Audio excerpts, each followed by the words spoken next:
Hello everyone, my name is Aditya, and today we will be talking about Oracle Integration 3, generate SQL statements using natural language in the Autonomous Transaction Processing adapter. Special shout out to Shane, who's on my team. He helped me configure some of the prerequisites that were required to make this work within OIC. So, starting 2504 update of OIC Gen 3, there is an enhancement within the adapter of autonomous transaction processing where you can see an additional option. Earlier, there were just these three options, but now you can see select AI for SQL. Right? And once you select that on the next screen, you will be prompted to select a profile, and we'll get into what a profile is.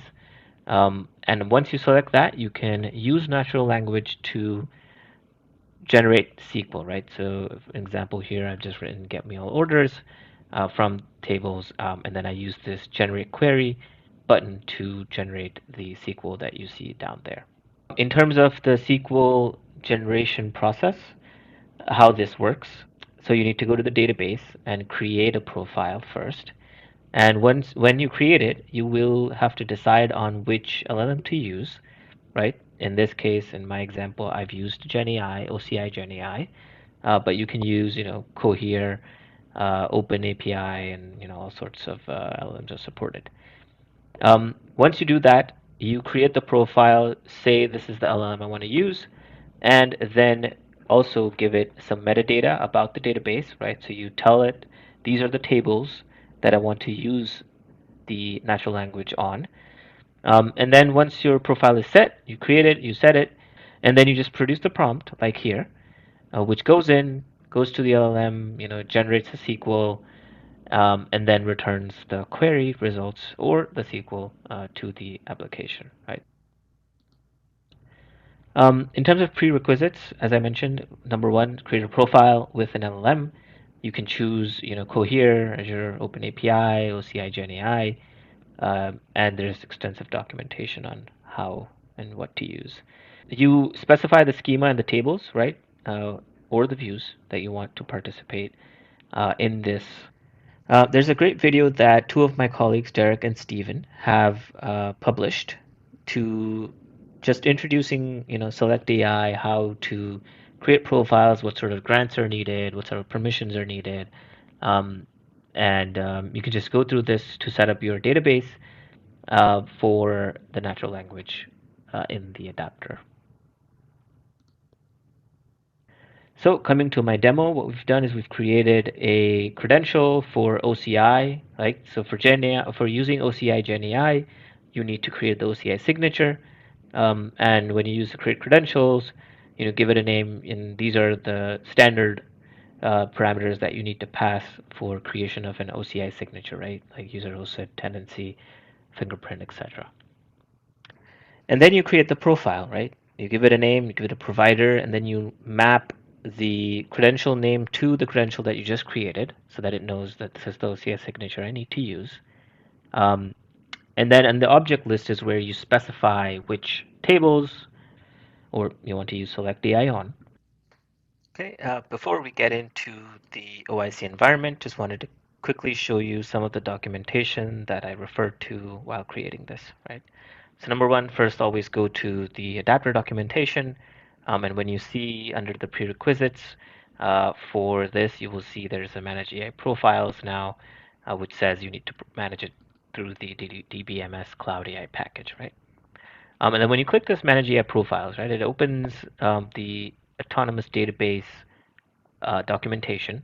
And in here, you will be able to see all the different options that you have to use for the prerequisite AI profiles, right? So you can use OpenAI, Cohere, all those.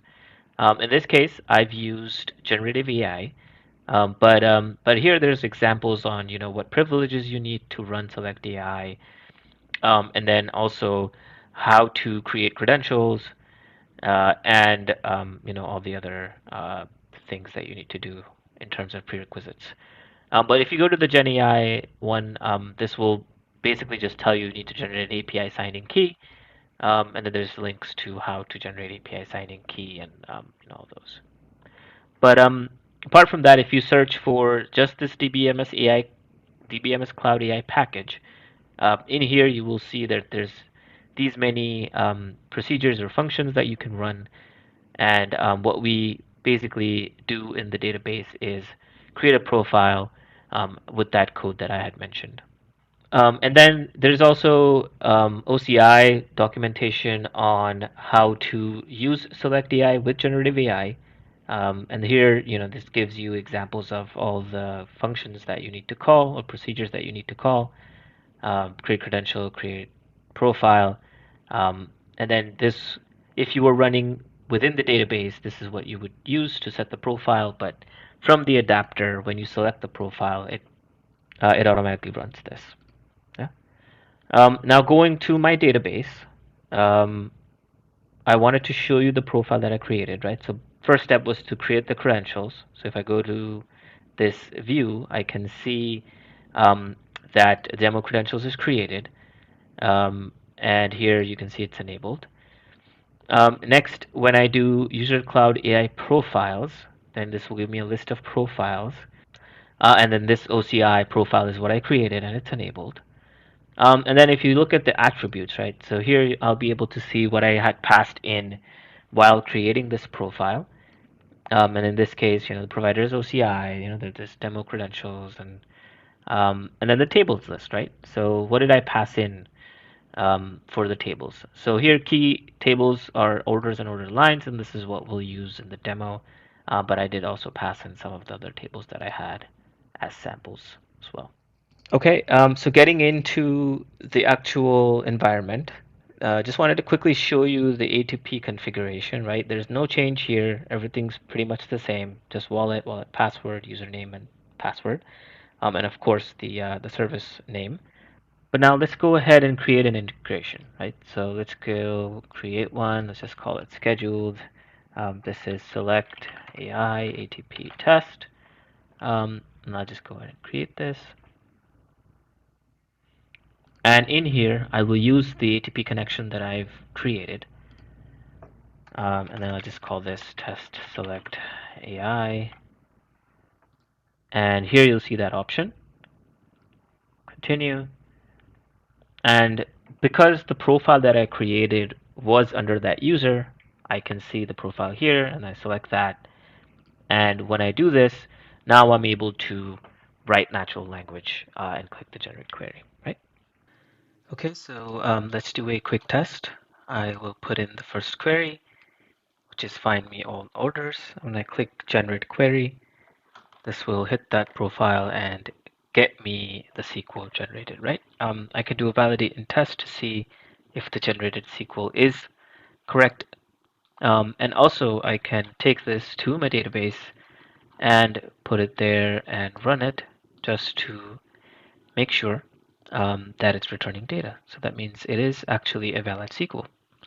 Now let's try another example, which involves joining, right? So I have an orders table, I have order lines.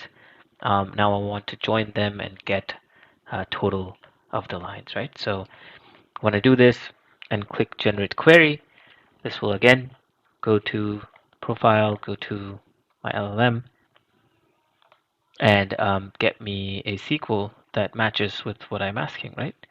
And if I copy this, let's go back, paste it here, and run it.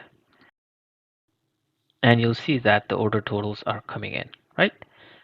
So come back and I do validate test. This should, in fact, be a success, right? Because it is valid. And then the last one I wanted to do was with the parameter, right? So here I'm saying get me all orders where amount is greater than a number. So so this involves joining the table, getting the total, and then also passing in a parameter, right? Because I want it to be greater than something, right? So it generated the query, and it also generates the parameter here, right, for me. So when I do validate and test to see if this is actually a valid SQL, you'll see it is a success. And if I want, I can take this, come back to my SQL, put it here, and here in the database, I am just running it as a parameter, and this will ask me, so I do 500, and if you remember, there were two records that were matched, which are coming back, right? I hope this was helpful. Thanks for watching.